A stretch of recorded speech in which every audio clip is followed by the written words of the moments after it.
Hi mga mi, samahan nyo naman kami sa aming ganap sa araw na yan dahil nga sumahod na tayo kay Facebook. So bali nag-cash out nga pala muna ako dito sa Palawan dahil wala nga akong bank account. PayPal yung ginamit ko para sa payout, nilink ko lang kay GCash tapos dito ko kinash out kay Palawan. So ayun, nung makuha ko na yung sahod ko, diretso agad kami sa second floor dahil bibilhan ko ng damit yung aking asawa. Tatlo lang kasi yung damit panlakad niya tapos yung isa kumupas na. Hindi ko pa talaga sana siya gustong bilhan kaso lang ayaw niya dahil aksaya nga daw sa pera. Hindi ko talaga siya mapilit noon pero ngayon nga sabi ko sa kanya sa ayaw mo sa hindi bibilhan kita ng damit. So ayun, pumayag naman siya. Tapos sabi niya isa lang daw. Pero sabi ko sa kanya tatluhin niya na. Tapos nagtingin-tingin din kami ng pantalon dahil isa nga lang din yung pantalon niya. Pero nung makita ko yung presyo, Diyos ko, dahil tig 2,000 plus at sabi ko nga sa kanya sa susunod ko na lang siguro na sahod. Kaya pumunta na din kami dito sa fitting room para maisukat na din yung mga damit na napili niya. Bagay na sa kanya yung white at ako nagpili niyan. Tapos ako naman dito ganda-gandahan sa salamin. Pero in fairness, ang lakas makasosyal ng tsinelas ko. Yung dalawang kambal nga pala, tulog na at isa kami ng karga. Tapos ayan, si kuya at ate nakasakay sa cart. Hanapin nyo lang si Saiden. At kadating namin dito sa cashier, sabi ng asawa ko, thank you daw dahil binilhan ko siya ng damit. Sensya na po sa ingay mga mi dahil nag-uusap yung kambal ko. So ayan si Ate Mega, nagpabili na rin ng kaunting school supplies niya dahil naubos na nga din daw. Simpleng bagay lang pero napaka-genuine na ng smile. Mag-aalas 12 na rin ng tanghali kaya sabi ko sa kanila ititreat ko din sila ng tanghalian dito sa Mang Inasal. Si Ate Mega na lang din yung pinapila ko dahil ngalay na ako kakakarga ni Baby Ian. May nagtripan pa nga siya ng papa niya kung ano daw o-order niya pero hindi niya daw alam.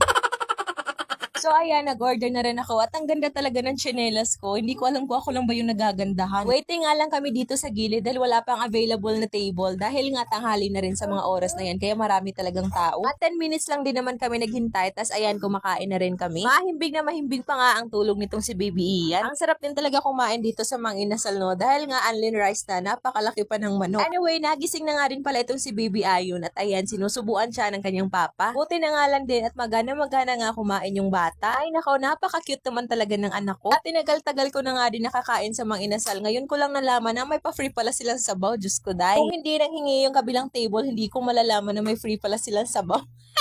Napakasarap din sa pakiramdam na natitreat ko na tong pamilya ko na kumain sa labas sa sarili kong pera. Pagkatapos nga din pala namin kumain, ayan, at niyaya ko nga din silang mag-grocery. Panay utang din kasi kami sa tindahan ng aking kapatid dahil wala na nga kaming stock sa bahay. Kumakain na nga din pati si ate at kuya sa cart dahil pagod na nga daw sila kakalakad. Hindi na nga sila halos mabuhat ng papa nila dahil ang bibigat na nga daw. Bali yung una ko nga palang kinuha ay sabon, shampoo, conditioner, toothpaste, pati na rin sabon ng kambal. Pumunta na rin kami dito sa section ng mga biskwit para hindi na rin mayat maya yung paghingi ng mga bata sa pagpapabili dun sa may tindahan. Siyempre, kumuha na rin ako ng paborito kong Nova. Dahil buwan-buwan na rin ako may dalaw kaya ayan at kumuha na rin ako ng napkin pati na din ng PH Care.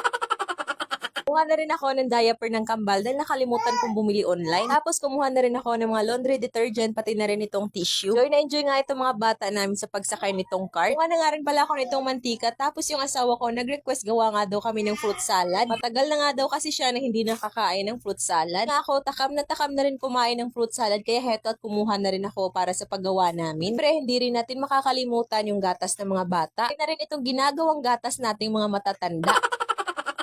Anyway, kumuha na nga rin pala ako nito mga condiments, pati na nga rin itong pansit canton. 2 pack na nga din yung kinuha ko. Tapos itong pantawid gutom din namin ng aking asawa na cup noodles. Tapos ito rin chicken noodles, sardinas, pati na nga rin itong juice. Papadalas na rin talaga yung pag-juice namin dahil sa sobrang init ng panahon. Kumuha na nga rin pala ako nitong beef loaf at carne norte. Padaan nga din kami dito sa paborito ng aking asawa na tikoy, kaya kumuha na rin ako ng 3. O syempre sa akin, ito namang utak. Kumuha na nga rin ako nitong gulay na pang pinakbet kasi napaka-fresh pa ng gulay. Tapos eto na ring delight na paboritong-paborito ding inumin ng mga bata. Sobrang saya ko talaga kasi nakakapag-ambag na ako sa mga gastusin namin sa bahay. Kahit papaano, hindi na masyadong pressure yung asawa ko para sa pagkain namin sa araw-araw. Tayo nung siya lang yung nagbabanat ng buto para sa pagkain namin ako. Grabe talaga, sobrang payat pa ng asawa ko dati. Nga niya dyan, thank you Lord sa blessing daw. Nakakatuwa rin talaga bilang asawa na nakakapag-ambag, nakakatulong na ako sa asawa ko. Ito nga yung itsura ng asawa ko dati mga mio, payat na payat pa siya no, akakalain mo para siyang may sakit. Sure na pressure po kasi siya sa mga panahon na yan para sa pang-araw-araw namin na gastusin. Ate kasi hindi siya uuwi ng bahay hanggat hindi pa siya nakakakota para pambayad sa bills namin. Tapos pagbili na rin ng pagkain namin sa isang buong araw. So sideline din ako dati para makatulong sa kanya pero sadyang hindi din talaga sapat. Lalo pat minsan nababalik lang din yung puhunan. Hindi ako sumuko at eto dito ako pinwesto ni Lord sa pagiging content creator. Inspire people to inspire mommies na kahit gaano man kahirap ang buhay tuloy pa rin ang laban. Tapos at the same time kumikita na rin. Malayo pa pero malayo-layo na. All honor and glory belongs to our God alone.